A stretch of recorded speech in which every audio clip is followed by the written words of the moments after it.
अस्सलाम वालेकुम नाज़रीन, मैं हूं मंसूर अली खान। प्रोग्राम में आपको खुशामदीद कहेंगे।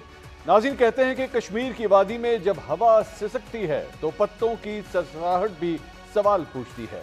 3 माह कबल 22 अप्रैल को पहलगाम की शाम भी कुछ ऐसी ही थी। कुछ यात्री और अचानक गोलियों की बौछार, 26 लाशें जमीन पर गिरी, चीखों पुकार गूंजी और हर तरफ कोहराम मच गया। नाज़रीन, पहलगाम हमला ऐसे वक्त में हुआ जब दिल्ली की कुर्सी हिलती महसूस हो रही थी। जैसे ही खून की चंद बूंदें जमीन पर गिरी, दिल्ली के ऐवानों में इल्जामात का तूफान खड़ा हुआ तो भारतीय हुकूमत ने हस्बे रिवायत बगैर किसी तहकीक और सबूत के उंगलियां पाकिस्तान की जानिब उठा दी। हमले के बाद भारतीय फौज ने ऑपरेशन सिंदूर का नकारा बजाया, पाकिस्तान पर जंग मुसल्लत की गई तो फिर दुनिया ने 1 या 2 नहीं, निस्फ दर्जन के करीब तैयारे ज़मीन बोस होते देखे। 2 दिन बाद पहलगाम वाक़े को 100 दिन मुकम्मल हो जाएंगे। इन 100 दिनों में मोदी सरकार ने पाकिस्तान से न सिर्फ जंगी महाज पर बल्कि सियासी और सफारती मैदान में भी इबरतनाक शिकस्त खाई। जिल्लत आमेज शिकस्त से तवज्जो हटाने के लिए भारतीय वजीर आजम नरेंद्र मोदी ने ऑपरेशन सिंदूर जारी रखने का बयान दिया। मुल्क भर में अपने कदावर बैनर्स लगवाए, घर घर सिंदूर बांटने की मुहिम चलाई। हलाक होने वाले राफेल तैयारों के पायलट समेत 100 से जायद फौजी एहलकारों को तमगे देने का ऐलान किया। बैरून मुल्क पाकिस्तान मुखालिफ बयानियां बनाने के लिए वफूद भी भेजे गए, लेकिन मोदी सरकार की इन तमाम कोशिशों के बावजूद नाकामी के सिंदूर के निशानात आज भी उसके माथे पर वाज़े हैं। पहलगाम हमले से लेकर अब तक मोदी सरकार किसी भी सवाल का जवाब देने के लिए तैयार नहीं। अपोजिशन ने पार्लियामेंट का सेशन बुलाने के लिए पूरा जोर लगा लिया। हुकूमत को खत लिख लिख कर वो थक गए, लेकिन हुकूमत किसी तरह भी अपने एहतसाब के लिए तैयार न थी। पार्लियामेंट का मॉनसून सेशन शुरू हुआ तो अपोजिशन को एक उम्मीद बनी कि शायद अब उनको सवालात के जवाब मिल जाएंगे। आगे से भी मोदी सरकार थी। वजीर दिफा राजनाथ अपोजिशन के सवालात नजरअंदाज करते गए और उन्हें बताया कि आपके सवाल ही ठीक नहीं, सवाल भी हमारे होंगे और जवाब भी। कभी कभी हमारे प्रतिपक्ष के लोग ये पूछते रहे हैं कि हमारे कितने बीमार गिरे। मुझे लगता है उनका यह प्रश्न हमारी राष्ट्रीय जनभावनाओं का सही से प्रतिनिधित्व नहीं कर रहा है। उनका प्रश्न यह होना चाहिए, क्या भारत ने आतंकवादी ठिकानों को तबाह किया? आपको प्रश्न पूछना है तो यह प्रश्न पूछिए, क्या ऑपरेशन सिंदूर सफल रहा? आपको प्रश्न पूछना है तो यह प्रश्न पूछिए, जिन आतंकियों ने हमारी बहनों, हमारी बेटियों का सिंदूर मिटाया, क्या हमारी सेनाओं ने ऑपरेशन सिंदूर में उन आतंकियों के आकाओं को मिटाया? और आपको प्रश्न पूछना है तो यह पूछिए कि इस ऑपरेशन में क्या हमारे जाबाज सैनिकों को कोई क्षति हुई है? नाज़रीन, मोदी सरकार सवालात के जवाब ना देकर, लेकिन अवाम जानती है कि पहलगाम वाक़े को गुजरे 100 दिन मुकम्मल होने को हैं, लेकिन इस दौरान मोदी सरकार ना अपनी सिक्योरिटी की नाकामी को तस्लीम करती नजर आई और ना ही इस वाक़े से जुड़ा कोई एक मुलजिम गिरफ्तार कर सकी। यही वजह है कि पहलगाम को लेकर खुद भारत से मोदी मुखालिफ आवाजें उठ रही हैं। साबिक वजीर दाखिला चिदम्बरम के हालिया बयान ने भारत में हंगामा बर्पा कर दिया, जिन्होंने पहलगाम वाक़े में पाकिस्तान को न सिर्फ क्लीन चिट दी बल्कि मोदी सरकार से सवाल भी पूछ लिए। There is no transparency at all. The nation has not been taken into confidence. Where are the terrorist attackers? Why have you not apprehended them? Why have you not even identified them? Then, why is the Prime Minister or the Defense Minister or the Foreign Minister not making a comprehensive statement? I think they're hiding the fact, and the CDS hinted at that. We made tactical mistakes. They are unwilling to disclose what the NIA has done. Losses are inevitable and natural in a war. So admit the losses. For all we know, they could be homegrown terrorists. Why do you assume that they came from Pakistan? There's no evidence of that. There's complete silence. आज से तकरीबन 17 साल पहले 26 नवंबर 2008 को भारत ने पहलगाम वाक़े की तरह ही मुंबई हमलों पर भी पाकिस्तान मुखालिफ बयानिया बनाया, लेकिन उस वक्त भी यही चिदम्बरम भारत के वजीर दाखिला थे। उन्होंने इंटेलिजेंस नाकामी का एतराफ किया था। It was an intelligence failure. But so was the Mumbai terror attack in 2008, an intelligence failure. When I took over as Home Minister and I called the entire press, and the first sentence I said was, I apologize for the intelligence failure. It was an intelligence failure. Operation Sindoor की नाकामी के बाद मोदी सरकार की तरफ से हमेशा यह दावा किया जाता रहा कि जंगबंदी की दरख्वास्त पहले पाकिस्तान की जानिब से की गई। इस मसले का हल भी साबिक भारतीय वजीर दाखिला ने अपने हालिया इंटरव्यू में तजवीज़ कर दिया। Can the DGMO accept the DGMO Pakistan's offer to a ceasefire without pre-instructions? No DGMO will agree to a ceasefire without written instructions. When we ask these questions, they will say flatly no. DGMO spoke to the DGMO and they agreed. I'm sure that video call was recorded. If you didn't record it, I'm sure Pakistan has recorded it. नाज़रीन, चिदंबरम से पहले राहुल गांधी, साबिक भारतीय वजीर खारजा यशवंत सिन्हा, मकबूजा कश्मीर के साबिक governor Satyapal Malik समेत मुतअद्दिद भारतीय सियासतदानों और सहाफ़ियों ने पहलगाम वाक़े को लेकर भारतीय वजीर आज़म नरेंद्र मोदी पर शदीद तनकीद की है। इनको बेसिक ग्राउंड की कोई नॉलेज नहीं है, चाहे वो अमित शाह हो या प्राइम मिनिस्टर हो। ये तो बहुत बेशर्मी कर रहे हैं, लोगों को बहकाने की कोशिश करते हैं। इनको तो मुल्क से माफी मांग लीजिए। सरकार ने ये माना कि इंटेलिजेंस फेल्यूर है।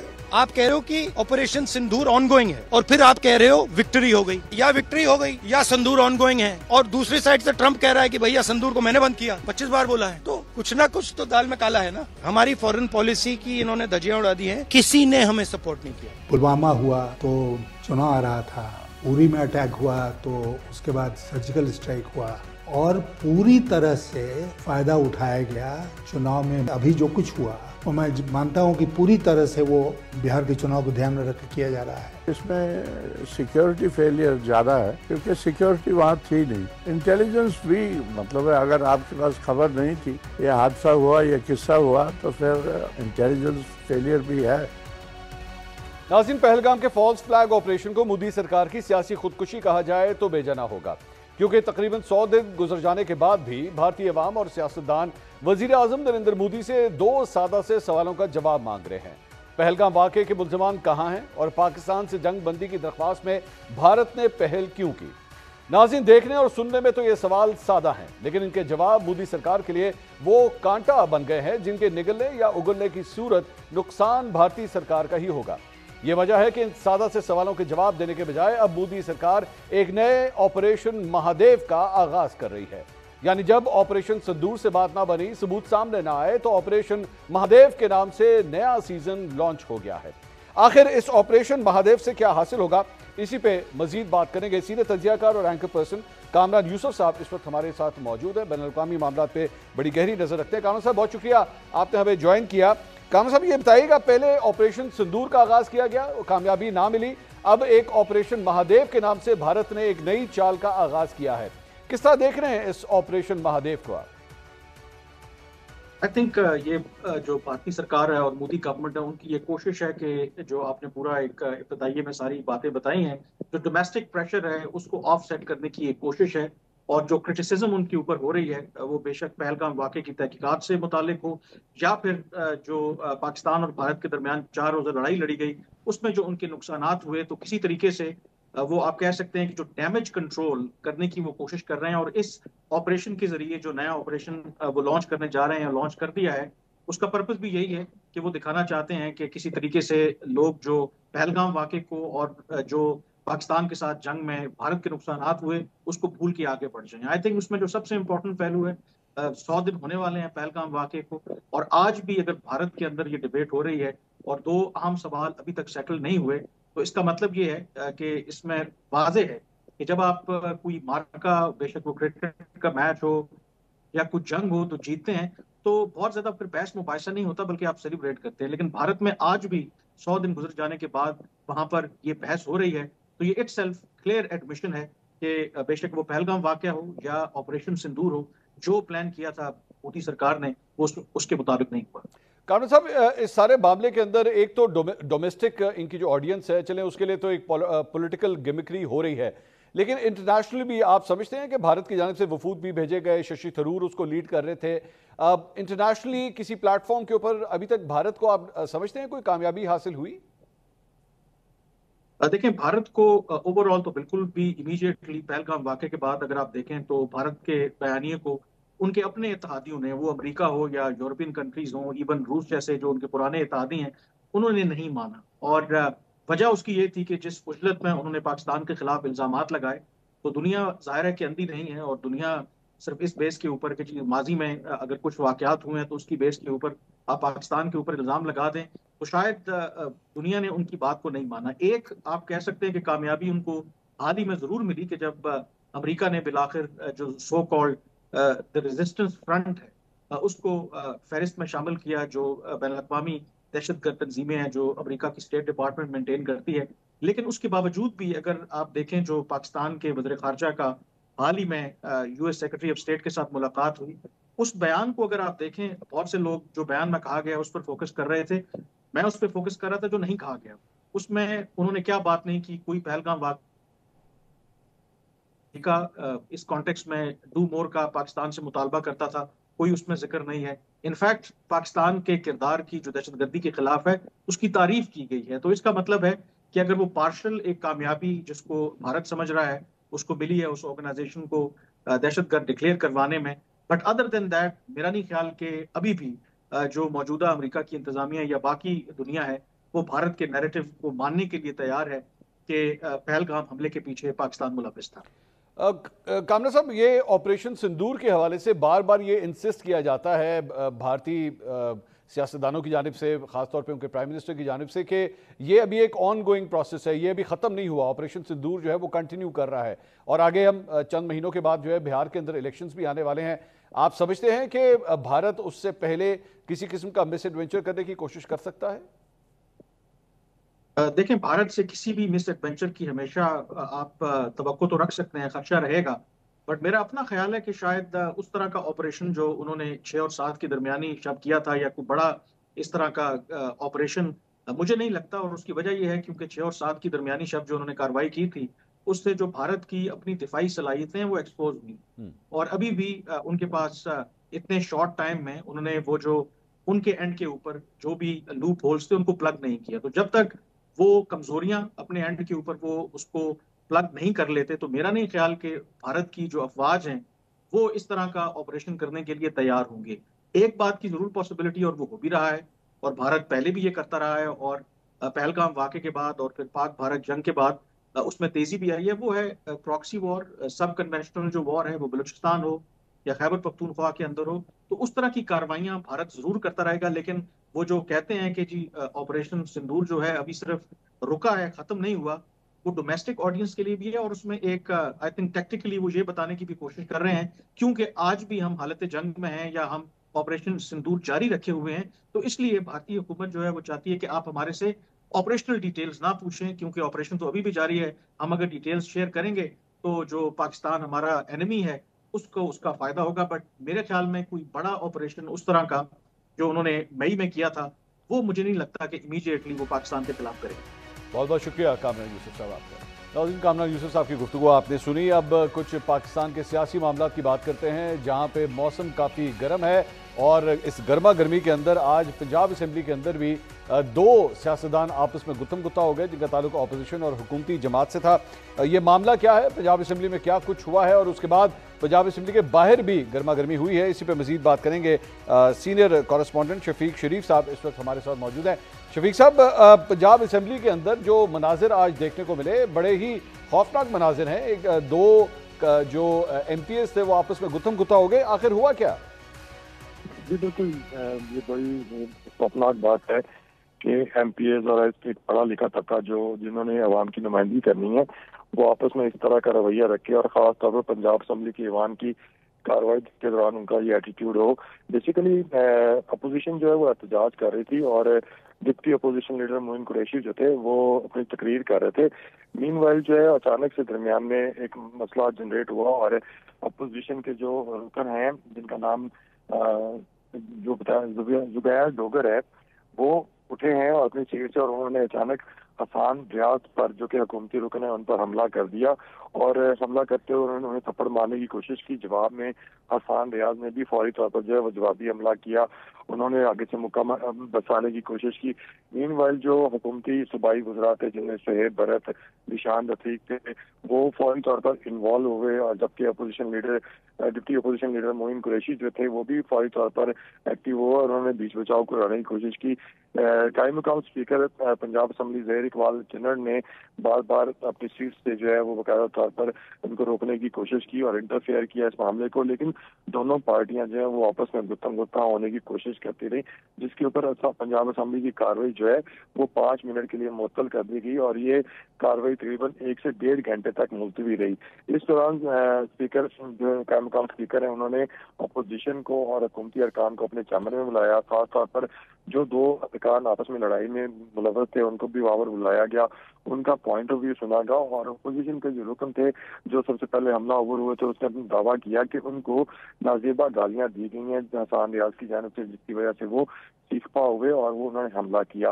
ताहम हुकूमती अरकान ने खासतौर पर जो सीनियर थे उन्होंने कहा कि ये अपोजिशन का कोड ऑफ कंडक्ट जो है वो बिल्कुल भी ठीक नहीं है और अपोजिशन हमेशा की तरह वही जो रवैया रखे हुए है, इससे पहले भी वो इस तरह की यहाँ पर कर चुके हैं और उन्होंने बदतमीजी भी की है, गालम गलोच भी की है।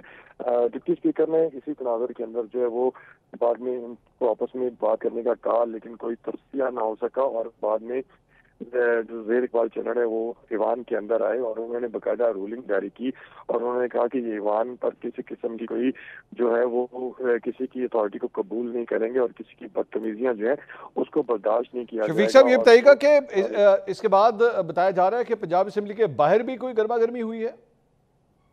उसके बाद एक और दिलचस्प या जो भी कह लें एक मंजर देखने को मिला कि अपोजिशन के अरकान बाहर आए, उन्होंने अपनी तकारीर की और वो मीडिया से टॉक करके बाहर निकल रहे थे कि 1-2 प्राइवेट अशखास जो थे जिनके बारे में ये कहा जा रहा है कि वो हुकूमती जो अरकान असेंबली उनमें से किसी के स्टाफ हैं वो वहाँ से गुजरे थे। उन्होंने खासतौर पर जो डोगर हैं उनके साथ उन्होंने तलख कलामी की और उनके साथ जो है वो हाथापाई करने की कोशिश की, गलीज गालियाँ उनको निकाली और उसके बाद वो लोग वहाँ से निकलने में कामयाब हो गए।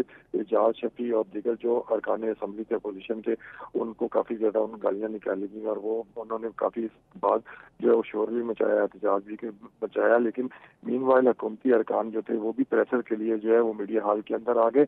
उस दौरान दोनों अपोजिशन और हुकूमती अरकान दोबारा आमने सामने आए, लेकिन वो मामला जो था एहसन इकबाल के जो फर्जंद हैं उन्होंने इस मामले को जो है सुलह करवाई और मामले को सेटल डाउन करवाने में अहम किरदार किया। बहुत शुक्रिया शफीक शरीफ साहब हमारे साथ मौजूद थे। इसी मामले पर मजीद बात करेंगे, अपने पैनलिस्ट का इंट्रोडक्शन कराऊंगा। तर्जुमान पंजाब हुकूमत कौसर काज़मी साहब इस वक्त हमारे साथ मौजूद हैं।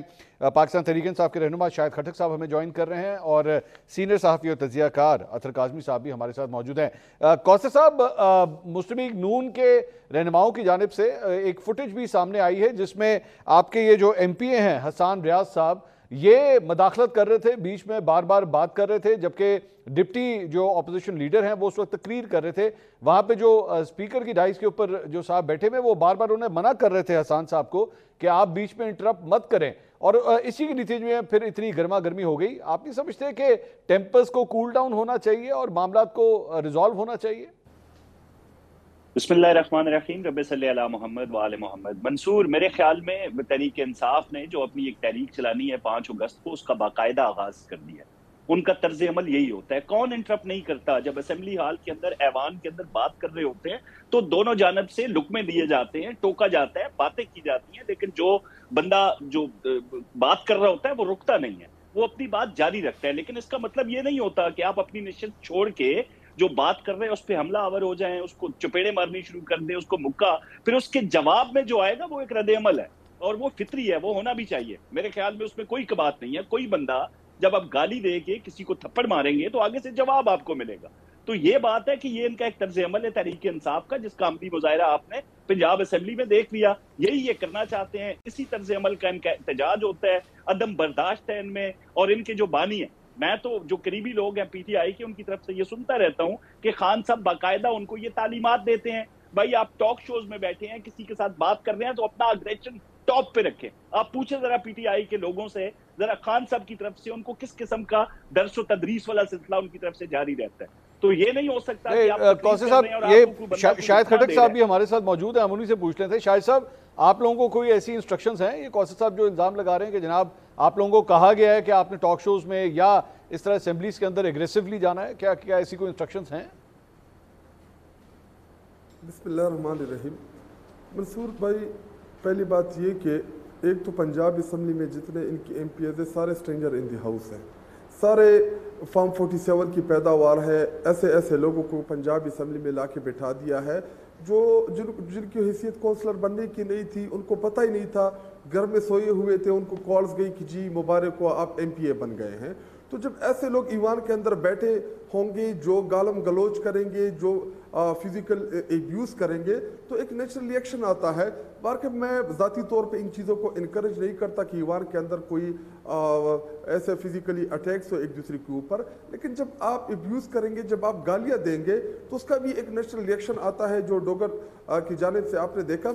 बाकी ईवान के अंदर शोर शराबा करना, प्रोटेस्ट करना, ये पूरी दुनिया की पार्लियामेंट में ये चीज़ें चलती रहती हैं और यही जमहूरियत का हुस्न होता है कि अपोजिशन प्रोटेस्ट करती है, हुकूमत जो होती है वो अपना मुद्दा पेश करती है कौम के सामने।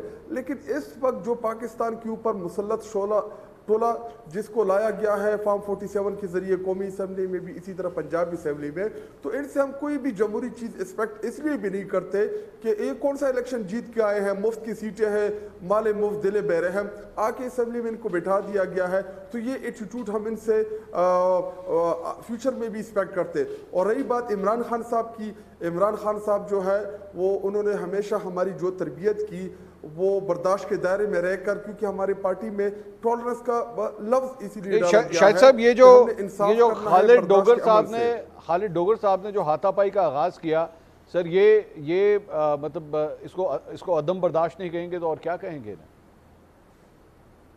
नहीं, मैं इसको बिल्कुल ना सपोर्ट करता हूँ, ना इसको इनकरेज करता हूँ, लेकिन वो इस नश तक पहुँचा क्यों? आप उनकी मुद्दा सुन लें। अगर कोई ऐसी गालियाँ जो हमारे मुआशरे में आपको एक्सेप्टेबल ना हो तो फिर उसका रिएक्शन आता है। तो डोगर बड़े संजीदा हमारे MPA, मैं पर्सनली उनको जानता हूँ, वो ऐसी उनकी शख्सियत है नहीं, लेकिन शायद उनको कोई ऐसी गालियाँ ज़रूर दी गई होगी कि उसका उन्होंने रिएक्शन दिया होगा। अच्छा, ये इससे पहले भी पाकिस्तान तहरीक इंसाफ के मतलब 26 अरकान जो है वो डी-सीट होने वाले थे।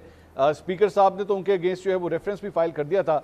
तो इसका मतलब है कि कोई प्रॉब्लम तो है, कम्युनिकेशन का कोई इशू तो है, बिहेवियर का कोई मसला तो है। वो तो खैर वापस हो गया वो सारा रेफरेंस वगैरह, लेकिन ये एक तवातर से अब ये सिलसिला शुरू हो गया और ये पंजाब में पहले नहीं था, ये रिसेंटली स्टार्ट हुआ है पिछले 1 महीने के अंदर। मंसूर भाई, आप हमारे दौरे हुकूमत में, जब हमारी हुकूमत थी, आप अपोजिशन के वो प्रोटेस्ट उठा के देख लें, उनके फुटेजेस आज भी यूट्यूब के ऊपर हर जगह पे मौजूद होंगे। ये ईवान में सीटियां भी बजाते थे, ये ईवान में आके प्रोटेस्ट करते थे। और आप इमरान खान साहब जब प्राइम मिनिस्टर थे, आप उनकी तमाम तकारीर उठा के देख ले, सिवाय एक कश्मीर के इशू के ऊपर जो उनकी स्पीच थी तो उसमें अपोजिशन ने बाइकाट किया था। इसके अलावा जितनी भी इमरान खान साहब की स्पीचेस दी, ये तमाम लोग आके उधर जिस तरीके से इलेक्टेड प्राइम मिनिस्टर को डील करते थे या इनका जो प्रोटेस्ट था, इसकी मिसाल पाकिस्तान की तारीख में इससे पहले कभी किसी ने नहीं देखी। हम तो अभी भी कौमी असम्बली के अंदर बड़ा गुजारा करते हैं, प्रोटेस्ट जरूर करते हैं, इखलाक के दायरे में करते हैं, लेकिन इनके जो मेंबरान कौमी असम्बली थे उनकी वो गालियां शायद उस टाइम हम रिकॉर्ड कराते और आपके साथ वो शेयर करते कि वो जिस तरीके से एब्यूज करते थे चीज़ों को, तो वो भी एक दौर था। बाकी अपोजिशन को इखलाक के दायरे में रह के प्रोटेस्ट करना चाहिए। मैं बिल्कुल भी ऐसी चीज़ों को ना इनकरेज करता हूँ और ना इन चीज़ों का हामी हूँ कि असम्बली के अंदर फिजिकल जो है वो चीज़ें हों। अतर काज़मी साहब, ये सारा मामला, ये फुटेज आपने भी देखी होगी, बड़ी मतलब पार्लियामेंट की सियासत के लिए कोई अच्छी मिसाल नहीं है। बच्चों को आप ये नहीं दिखा सकते, बल्कि मैं देख रहा था हमारा जो हम न्यूज़ का 9 बजे का बुलेटिन चल रहा था तो उस पर हमें पट्टी लगानी पड़ी कि बच्चे ना देखें। तो आखिर ये मामला इस हद तक फ्रस्ट्रेशन तक क्यों जा रहे हैं आपकी नज़र में? देखिए, बड़ा अनफॉर्चुनेट है। मैंने भी वो फुटेज देखी है। वो डोगर साहब, ये होता है ना, कोई साथ खड़ा हो बंदा, कोई लड़ाई हो जाए, अलग बहस होती है, वो बाकायदा भाग के गए। लग रहा ऐसे था कि जैसे कोई फास्ट बॉलिंग वो करवाने लगे और जाके उन्होंने वो थप्पड़ मारा। तो पार्लियामेंट के अंदर ये रवैया मुनासिब नहीं है। लेकिन मुझसे पहले अभी जो कौसर काज़मी साहब ने यहाँ पे बात की, तो मुझे ऐसे लगा कि ये गौतम बुद्ध की जो अदम तशद्दुद की तालीमात हैं, उस पर 3-4 किताबें कौसर काज़मी साहब ने लिखी हैं। ये आपके ही प्रोग्राम में कौसर काज़मी साहब ने किस पे हमला किया था, कितनी बर्दाश्त का मुजाहरा किया था, क्या वजह हुई थी कि आपके प्रोग्राम में मंसूर साहब एक लड़ाई हुई थी, वो कौसर काज़मी साहब ने किसको थप्पड़ मारे थे और क्यों मारे थे? तो मसला ये कि बड़ा अनफॉर्चुनेट है, ऐसा नहीं होना चाहिए। लेकिन ये क्यों होता है, क्यों चीजें अब एक मिनट, आपने क्योंकि एक टॉपिक आपने उठाया, मैं एक बार आपके पास वापस आता हूँ। जरा कौसर साहब को इस बात का जवाब देने दीजिए कि आखिर उन्होंने उस वक्त वो हाथ क्यों उठाया था। मेरे ख्याल में आज पहली दफ़ा शायद इस टॉपिक पे बात हो ही जाए, क्योंकि अदम बर्दाश्त की बात हो रही है। जी कौसर साहब, ओवर टू यू। देखें, गवाह भी मौजूद है, मंसूर साहब बैठे हुए हैं। अतर ने ये जनाब बड़ी ज़बरदस्त किस्म की मिसाल दे दी है। मैंने ऑन रिकॉर्ड जब भी बात हुई इस पे, मैंने बाकायदा तौर पर इस पे माजरत की, और वो एक इंसिडेंट है जिसके बाद आज तक तल्ख कलामियां तो हुई हैं प्रोग्राम के अंदर, लेकिन बात हाथापाई तक नहीं पहुंची। आज मंसूर के तवस्सुत से, क्योंकि मंसूर ने बड़ी खुश उसलूबी के साथ, अमूमन जब चुपेड़ें लग जाती हैं, लड़ाई हो जाती है, प्रोग्राम्स खत्म हो जाते हैं, मंसूर ने हम दोनों को बिठा के, उसके बाद कोई अभी तो आगाज हुआ था प्रोग्राम का, तो वो एक हो गई बात जो नहीं होनी चाहिए थी, उसके बाद पूरा प्रोग्राम जारी रहा। और अजहर सदीक साहब को देख लें, जब मैं किसी प्रोग्राम में बैठे होते हैं बड़ी खुश उसलूबी के साथ, उसके बाद प्रोग्राम होना शुरू हो गए। हाँ, ये है कि जब आपकी लीडरशिप के हवाले से बात की जाती है, कुछ तरह के जुमले बोले जाते हैं, तो हीट ऑफ द मोमेंट होती है, ऐसे मामलात हो जाते हैं। लेकिन जब आप ऐवान बाला में या सूबाई असेंबली की ऐवान में बैठे होते हैं, तो आपको अगर कोई बंदा इंटरप्ट करता है तो मेरे ख्याल में चुपेड़े नहीं मारनी चाहिए उसको। मैंने जो हवाला दिया मंसूर, अभी शायद भाई ने बात कर दी कि नहीं, खान साहब की ऐसी तालीमात नहीं है। आप अभी फैसल चौधरी साहब को फोन पे लें, एक प्रोग्राम के अंदर ऑन रिकॉर्ड वो ये बात बता चुके हैं कि खान साहब उनको ये दर्स देते हैं कि जरा एग्रेशन शो किया करें, मीडिया टॉक में बैठ कर जरा चढ़ के बात किया करें। वो चढ़ के वो एग्रेशन इसी जुमरे में आता है जो मैं पहले अतर साहब से तो पूछूं कि क्या आपका जवाब तसल्ली बख्श था या नहीं, लेकिन यहाँ पे चूंकि एक पुराने प्रोग्राम का हवाला दिया जा रहा था, नाज़रीन मैं सिर्फ एक बात यहाँ पे क्लैरिफाई जरूर करना चाहूँगा कि हमारे पास उस पूरे वाक़े की फुटेज मौजूद थी, आज भी है, लेकिन हम भी क्योंकि इस चीज़ को बढ़ावा नहीं देते, वो फुटेज आज तक हमने कभी रिलीज़ नहीं की। वो आज भी हमारे पास मौजूद है, लेकिन हमने उसे रिलीज़ नहीं किया, क्योंकि हम ये समझते हैं कि इससे जर्नलिज्म का कोई फ़ायदा नहीं होता कि जनाब हाँ जी मसाले के लिए वो आप फुटेज तो दिखा दें कि जनाब देखें प्रोग्राम में इसने उसको थप्पड़ मारा, फिर उसके बाद उसने उसके साथ लड़ाई की, लेकिन उसका जर्नलिज्म के साथ उसका कोई ताल्लुक नहीं है। बहरहाल अतर साहब ये वजूद नहीं दिया आपने, नहीं वो आप के बावजूद नहीं दिया, नहीं वो आपको मिलेगी भी नहीं सर, वो किसी को भी नहीं देंगे हम, वो क्योंकि उसके इससे माशरे में अदम इस्तेकाम ही सिर्फ होता है और कोई फ़ायदा नहीं है। अच्छा जी अतर साहब, ये इस जवाब से कोई फ़ायदा हुआ आपके ख्याल में? ये तसल्ली बख्श जवाब था या गैर तसल्ली बख्श जवाब था कौसर साहब का?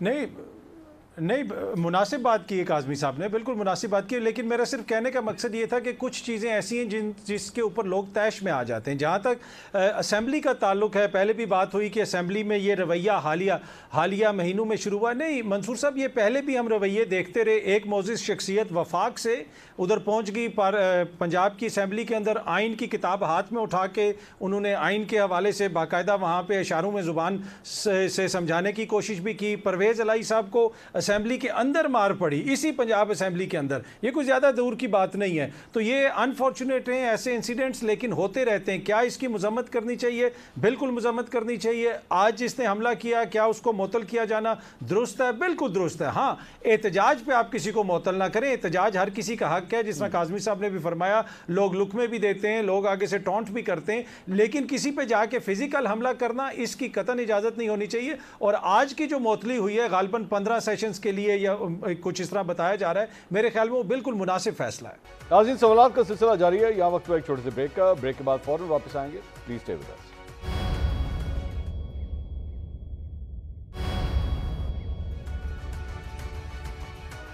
Welcome back after the break. Programme में एक बार फिर आपको खुशामदीद कहेंगे। सवालात के सिलसिले को आगे बढ़ाते हैं। शाहिद खटक साहब, एहतजाज की जहाँ पे बात हो रही है, तो एहतजाज के चक्कर में ही आज एक और खबर भी आई कि जो आपकी ऑपोजिशन लीडर थे पंजाब असेंबली में, बच्चर साहब, उनकी रुकनीत भी जो है वो आज ख़त्म कर दी गई। आज बाकायदा इलेक्शन कमीशन ने जो है उन्हें डी सीट कर दिया है।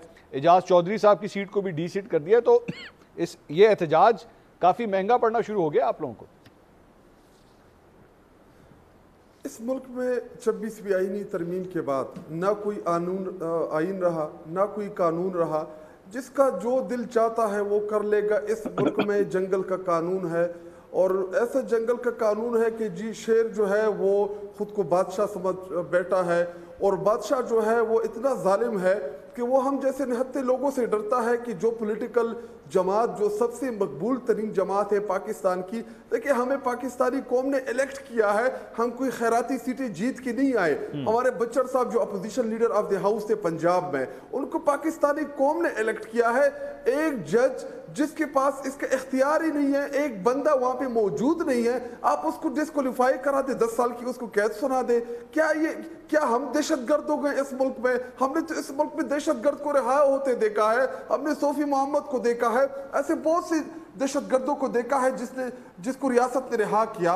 ये देखिए, इस मुल्क में जो आइन के साथ हो रहा है, जो आइन की पामाली हो रही है और जिस तरीके से पॉलिटिकल जमात को दीवार में चुंदा जा रहा है, इसकी मिसाल नहीं मिलती। और हमने इस मुल्क में बड़े जल्द ही ये चीजें चेंज होती देखी है।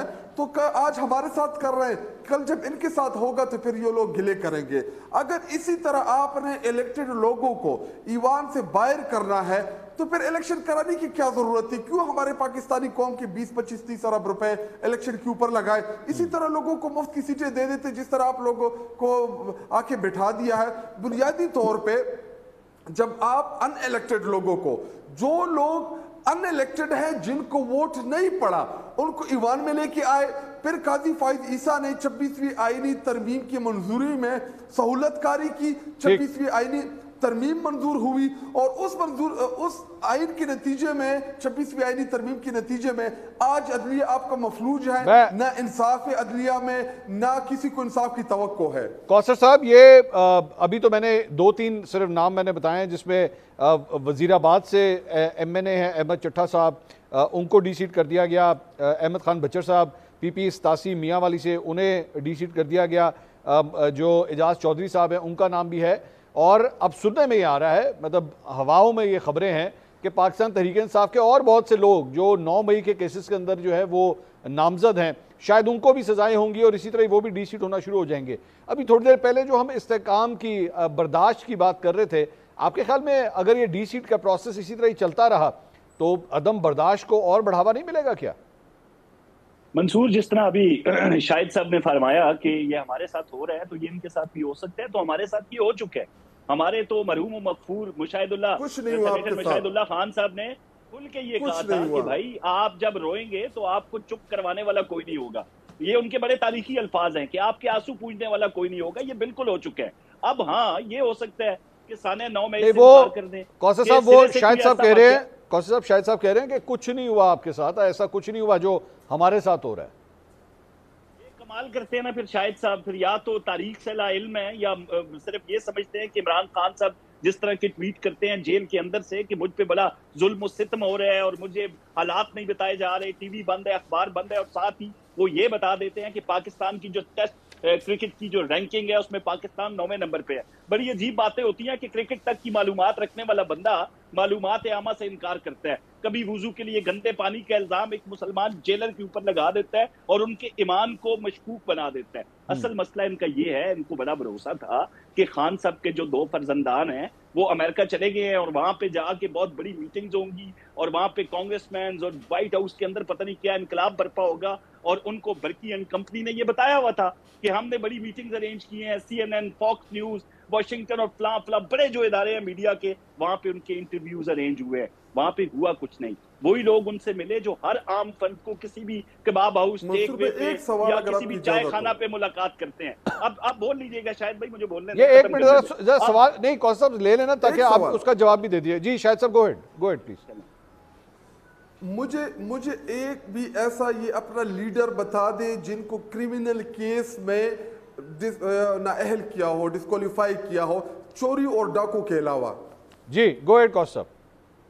यार ये फिर एक बात आपके ही प्रोग्राम में हुई थी जब वो जिंदाल आ गया था मियां साहब को मिलने, और उसके बाद इन्हीं के मुराद सईद इस तरह के इल्जामात लगाते थे कि वो शक्कर और वो जो मोटरवे थी उस पे एहसन इकबाल साहब ने 50 अरब का कमीशन ले लिया। तो इनके इस किस्म के एतराजात पे बंदा क्या जवाब दे? सबसे बड़ी मिसाल मियां नवाज शरीफ की है। ये अभी काजी फायज ईसा का हवाला दे रहे थे, मैं उस जज का हवाला दूंगा जो यूं करके कहता होता था वो 2, 4, 5 MPA तो फारिग करना मेरे तो बाएं हाथ का खेल है। ये उस किस्म की अदालतें चाहते हैं या उन्हीं के जो काम थे, जो कौलो फेल था, जो वो हम पे मुसल्लत करने की कोशिश करते हैं। अब मसला इनका ये हो गया है कि कासिम सलमान की जो वालिदा मोहतरमा जमाइमा गोल्ड स्मिथ हैं, उन्होंने इनकार किया है अपने बच्चों को भेजने के लिए। तहरीक जो पहले इमरान खान ने लीड करनी थी, अब वो जनाब कोई और लीड करेगा। तो कौसर साहब आप ये कह रहे हैं वो बच्चे पाकिस्तान नहीं आ रहे, आप ये कह रहे हैं? रहे जी, हमारी मुसद्दका इतलात हैं जो नहीं आ रहे सोर्सेज हैं बरतानिया के अंदर, जो बड़े सहाफी हैं, उनसे जो मालूमात अब तक मिली हैं, जो उनकी बात हुई है वहाँ उनके करीबी हल्का अहबाब से, वो खुल के ये कहते हैं कि जमाइमा गोल्डस्मिथ अपने बच्चों को पाकिस्तान नहीं भेज रही। अच्छा चलिए, होल्ड ऑन एक मिनट। अतर काज़मी साहब ने भी यूके में काम किया है, उनके भी बड़े सोर्सेज हैं, मेरे ख्याल में उनके पास बेहतर अपडेट होगी इस सिलसिले में। जी अतर साहब, सबसे पहले इसका भी जवाब दे दीजिएगा, और दौरा अमेरिका जो था दोनों बच्चों का, उसे एक कामयाब दौरा कंसिडर करते हैं या आपके ख्याल में वो दौरा फ्लॉप हो गया? देखिए, मैंने यूके में तो काम किया है, लेकिन मैं इतना बड़ा सहाफ़ी नहीं हूँ कि मुझे कभी शहबाज शरीफ साहब ने आम भेजे हों, तो मेरे इतने ज़राए नहीं हैं, मुझे कभी भी आम नहीं वहाँ पे आए हुकूमत पाकिस्तान की तरफ से। तो अब अगर कौसर भाई को कहीं वहाँ से खबर आई है जहाँ पे आम पहुँचे, तो फिर मैं तो उसको चैलेंज नहीं करूँगा पर मैं वो ये तो एक वैसे लाइट हार्टेड कॉमेंट मैंने कर दिया। वैसे अतर साहब पाकिस्तान की सियासी तारीख में आम बड़े खतरनाक फल के तौर पे कंसिडर किए जाते हैं। आगे चलिए। एग्जैक्टली जी, बिल्कुल। बावलपुर के बाद से तो टू बी ऑनेस्ट आम की पेटियों से डर ही लगता है। पर मैं अर्ज ये कर रहा था कि देखिए, इमरान खान साहब के बेटों ने पाकिस्तान आने के हवाले से मुतअद्दिद बार ये कहा है कि वो पाकिस्तान आना चाहते हैं। अब क्या कोई हतमी फैसला हो गया कि वो किस तारीख को आएंगे, ये बात अभी तक कंफर्म नहीं हुई। इतना मैं आपको ज़रूर बता सकता हूँ कि ख़ानदानी ज़राए ये कहते हैं कि इस हवाले से ये मुशावरत हुई है कि अगर वो आते हैं तो उनके साथ कौन आएगा, एक बेटा आएगा या दोनों बेटे आएंगे, उनके साथ बरतानिया से कोई इंपॉर्टेंट शख्सियात हो सकती हैं, अमेरिका से कोई शख्सियात हो सकती हैं, ये सारी चीज़ें कंसीडर की जा रही हैं। लेकिन एक चीज़ मेरे लिए भी थोड़ी सी बाइस हैरत थी कि जब वो अमेरिका में गए तो किसी भी मीडिया के ऊपर उस तरह नज़र नहीं आए। मगरिब में मैंने भी काम किया है, रिपोर्टर्स तो हर वक्त न्यूज़ ढूंढ रहे होते हैं। LA टाइम्स था वहाँ पे, न्यूयॉर्क पोस्ट था, वाशिंगटन पोस्ट था, आप हर किसी से रब्ता कर सकते थे, लेकिन उन्होंने कोई मीडिया इंटरेक्शंस उनकी ज़्यादा नहीं करवाई गई। वो मेरे लिए थोड़ा सा बाइस हैरत था। नहीं तो फिर इसको आप क्या कंसिडर करेंगे? क्या, क्योंकि ये भी कहा जा रहा है कि उनकी तमाम तर मुलाकातें उन्हीं लोगों से हुई जो तो पहले ही फ्री इमरान खान की ट्वीट्स भी करते थे, रिचर्ड ग्रेनेल वगैरह हो गए, व्हाइट हाउस में किसी से मुलाकात नहीं हुई, VP से, वाइस प्रेसिडेंट से नहीं हुई, सेक्रेटरी ऑफ स्टेट से नहीं हुई, बड़े CNN, फॉक्स न्यूज़, इन लोगों को इंटरव्यूज़ नहीं दिए, तो फिर आपके ख्याल में इस दौरे को फिर भी कामयाब कहा जा सकता है? देखिए, मेरा नहीं ख्याल, मुझे तो शुरू से पता था कि एडमिनिस्ट्रेशन में से किसी के साथ मुलाकात नहीं होगी। एडमिनिस्ट्रेशन के इस वक्त पाकिस्तान की जो मौजूदा एडमिनिस्ट्रेशन है उसके साथ ताल्लुकात मिसाली हैं, वो कोई डील्स वगैरह भी करना चाहते हैं कुछ मामलात के ऊपर, तो मुझे नहीं लगता कि वहाँ से उनको कोई सपोर्ट मिलेगी। लेकिन हाँ, जो एंटी ट्रंप मीडिया है, वहाँ पे जो मीडिया है, CNN हो गया, उनको तो ट्रंप फेक न्यूज़ मीडिया कहते हैं। इसी तरह 2-3 बड़े अखबारात भी ऐसे हैं, और उनको ये जाके अपना मुकदमा रख सकते थे कि हमारे वालिद साहब उधर जेल में हैं और वो हुकूमत ट्रंप एडमिनिस्ट्रेशन के साथ बड़ी जो है शेर व शक्कर है, तो वो एक बयानिया बन सकता था। लेकिन वो for some reason, I don't know, उन्होंने क्यों नहीं चूज़ किया।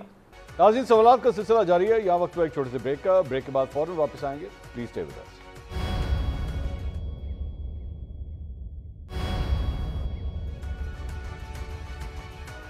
नाज़रीन, welcome back after the break. Programme में एक बार फिर आपको खुशामदीद कहेंगे। सवालात के सिलसिले को आगे बढ़ाते हैं। शाहिद साहब, इस सारे मामले के ऊपर भी जवाब दीजिएगा कि आखिर ऐसा क्यों हुआ कि अभी तक किसी किस्म की कोई खुशखबरी अमेरिका से नहीं आई उस पूरे टूर के दौरान।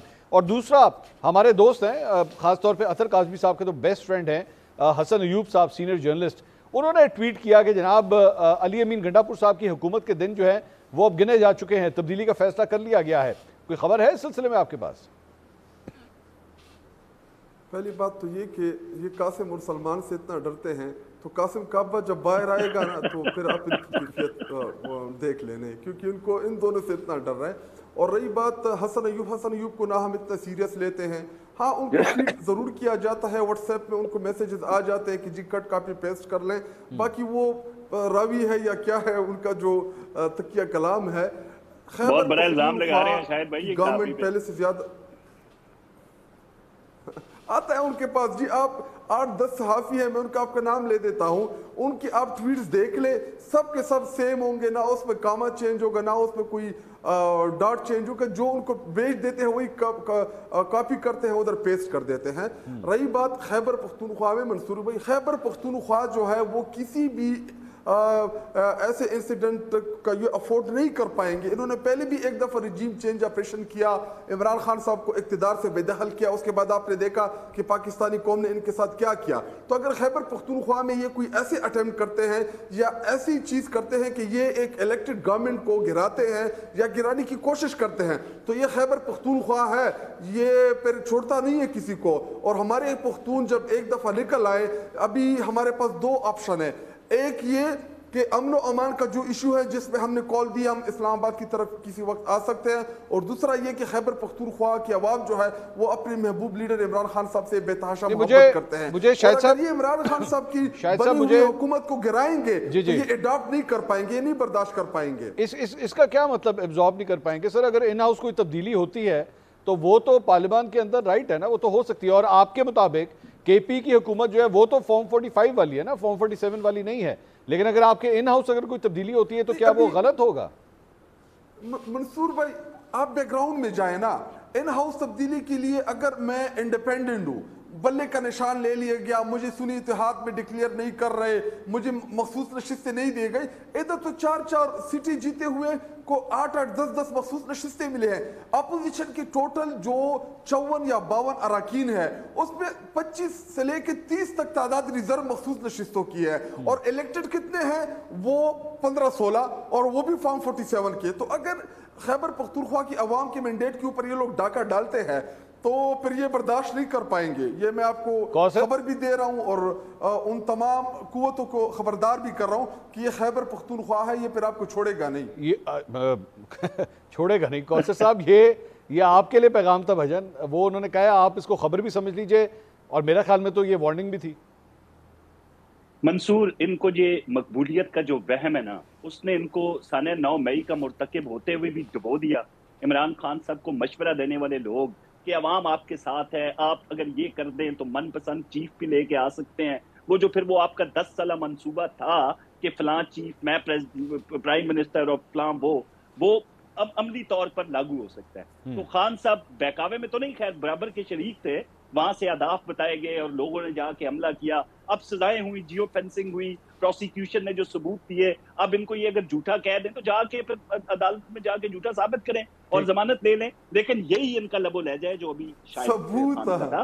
मतलब मामला ये है कि केपी को क्या समझते हैं, ये पाकिस्तान का हिस्सा नहीं समझते क्या? खैबर पख्तूनख्वा पाकिस्तान नहीं है? क्योंकि मुराद सईद साहब ने जो वहां से ट्वीट किया उसके मुताबिक भी रियासत को ललकारा जा रहा है कि आपके जो इक़दामात हैं, चाहे वो फितनतुल ख्वारिज हो या फितना हिंदुस्तान हो या बाकी जो दहशतगर्द हैं उनके खिलाफ, उसकी सूबा आपको इजाजत नहीं देगा। भाई सूबाई इख्तियारात अपनी जगह, लेकिन जहां पे रियासत की सलामती की बात होगी रियासत एक्शन लेगी, उसमें आप धमकाते क्यों हैं? वादी 13 के अंदर जो है वहां पे जो इंटेलिजेंस बेस्ड ऑपरेशंस हैं वो हो रहे हैं और वो बिल्कुल होते रहेंगे। कौसर साहब ये अभी जो इत्तलात हैं, कौसर साहब ने बताया ना, नहीं कौसर साहब, शाहिद साहब जो है वो हुकूमत की तब्दीली के बारे में कह रहे थे कि अगर आपने इलेक्टेड गवर्नमेंट को हटाने की कोशिश की तो उसके कॉन्सिक्वेंसेज अच्छे नहीं होंगे, वो ये कह रहे थे। आइन के तहत पहले भी मामला हुआ जिसका इल्जाम अमेरिका से होता हुआ अब हम पे आ गया कि आप लोगों ने रजीम चेंज की। शुक्र है वो जिन लोगों ने एब्सोल्युटली नॉट लिखा था, हम कोई गुलाम हैं, वो सारा उनको बड़ी मुश्किल से अपनी गाड़ियों से मिटाना पड़ा। तो चले अब इल्जाम हम पे आ गया तो हम पे ही सही आईनी तरीके से अगर वहां पे हमने ये समझा कि नंबर्स पूरे हैं, मामलात हो सकते हैं, एक सूबाई हुकूमत है जो रियासत के खिलाफ बरसरे पैकार है, खुल के रियासत को ललकारती है, वफाक की बात नहीं मानती, खारजा पॉलिसी अपनी मर्जी की चाहती है, तो फिर वहां पे तो कोई भी आईनी इकदाम उठाया जा सकता है। तो उस पे फिर धमकी वाली क्या बात? अतर काज़मी साहब के लोग ये तो नहीं हो सकता कि आप धमकियां देना शुरू करें। अतर काज़मी साहब, क्या अगर वहां पे कोई तब्दीली आती है तो वो आईनी कहलाएगी या गैर आईनी के जुमरे में जाएगी? नहीं, काज़मी साहब ने कहा अगर नंबर पूरे हो जाएं, ये नंबर इन्होंने मुख्तलिफ मामलात में जिस तरह पूरे किए हैं वो वैसे ही है, एक मेरा, एक फिर मेरा, 2 तेरा, 4 मेरा, ये इस किस्म के वो एक डायलॉग है, काफी ज्यादा मशहूर है। तो नंबर इन्होंने इमरान खान साहब की हिदायत के ऊपर केपी में हुआ है। खान साहब जी, मैं ठीक काज़मी साहब मुझे बोलने दें, पहले ही मेरी दिल आज़ारी हुई है। शायद खटक साहब ने जो हसन अयूब साहब के हवाले से गुफ्तगू की है, पहले ही मैं सदमे में हूँ, ऊपर से बीच में आप मुझे टोक रहे हैं। अच्छा, अब मैं ये अर्ज़ ये कर रहा था कि नंबर तो देखें नंबर जिस तरीके से मंसूर साहब, इनकी जनरल सीटें कम हैं, इनके पास मखसूस सीटें ज़्यादा हैं। डू यू रियली थिंक कि दुनिया के किसी भी आइन या फार्मूले के तहत क्या अवाम के वोटों की वो नुमाइंदगी करते हैं वो लोग जिनको ला के असम्बलियों में बैठाया गया, फिर उन्हीं के वोटों से जो अपर हाउस है वहाँ पे सेनेटर्स को भेज दिया गया?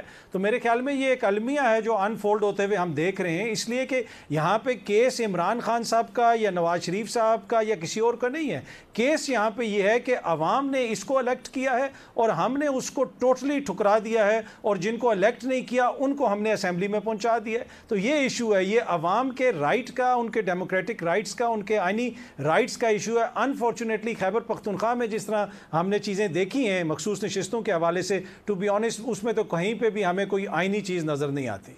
शाहिद साहब ये जो बात कर रहे थे अवाम के वोटों की, लेकिन एक इसी तरह का वाकया मुझे माजी का याद आया जब सादिक संजरानी साहब के खिलाफ जो है वो एक तरीके अदम एतमाद आई थी और आप लोग उसकी मुखालफत कर रहे थे और चंद मिनटों के अंदर अंदर 14 वोट इधर से उधर चले गए थे। वो भी जारी बात है अवाम के मुंतखब नुमाइंदों ने जिस तरह वोट करना था, उनकी जमातों ने करना था, उन्होंने नहीं किया था, उन 14 ने पलटा मार लिया था। वो सर आज आप समझते हैं कि गैर आईनी हुआ था जो कुछ भी हुआ था? अगर उससे पहले आप इमरान खान साहब की तहरीक इंसाफ का जो स्टांस था, आपको भी असेंबली में इमरान खान साहब की तकरीर ऑन रिकॉर्ड मौजूद होगी कि आए सेनेट के जितने भी इलेक्शंस है शो ऑफ हैंड पे करते हैं। तो जब हमने इनको ऑफर की कि जी जो सेनेटर मुंतखब होगा वो भी शो ऑफ हैंड पे हो, सेनेट में जो जिनको इलेक्ट करते हैं वो भी शो ऑफ हैंड पे करें, ताकि ये हर स्टेडिंग जो ईवान के अंदर मंडियां लगी होती हैं ये ना लगे। तो अगर उस वक्त भी ये चीज़ हुई थी तो वो भी गलत थी, आज भी अगर कोई चीज़ होगी वो भी गलत है। जो मेंबर किसी भी पार्टी की मैंडेट के ऊपर आके उसके बाद अपना ज़मीर बेचता है तो वो किसी भी जमात में हो, ये मैं इसको गलत भी कहता हूँ, अलल ऐलान भी कहता हूँ। अगर आज भी हो, माजी में हो, जिसने भी किया है गलत को आप गलत ही समझें। बहुत बहुत शुक्रिया। शाहिद खटक साहब हमारे साथ मौजूद थे, कौसर काज़मी साहब, अतर काज़मी साहब, बहुत बहुत शुक्रिया। नाज़रीन प्रोग्राम से अब तक के लिए इतना ही। इंशाल्लाह कल आपसे दोबारा मुलाकात होगी। अल्लाह हाफ़िज़।